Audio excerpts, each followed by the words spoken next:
tuseme bibi ametoka kwangu, tumekosana, ameenda kwao, amebeba vitu zake zote, aende kwangu, hata wairudi tena.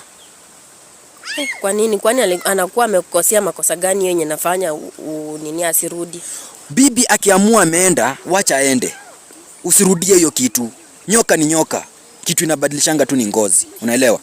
Kama bibi ameamua kuenda, wacha aende. Wacha aende, msaidie, hata mkumbushe kuna nguo umeacha kwa besheni, beba. Mkumbushe kuna nguo zako, kuna boxer zako ulinibaia, beba. Mkumbushe kila kitu, abebe, afanye nini, aende. That's not the right woman you have to marry. Unaelewa? Na acha nikwambie, kwa ndoa kuna ups and downs, kuna kupata na kukosa. Si ile siku mmekosana kidogo bibi anakuambia hata naweza enda, hata jua anakucheat.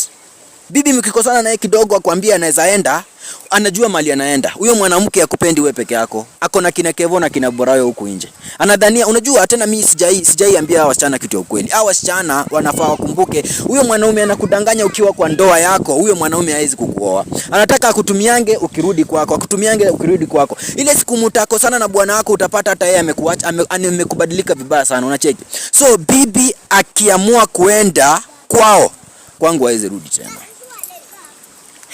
Watu wangu, tupatane hapo kwa comment section, mtufollow na msubscribe.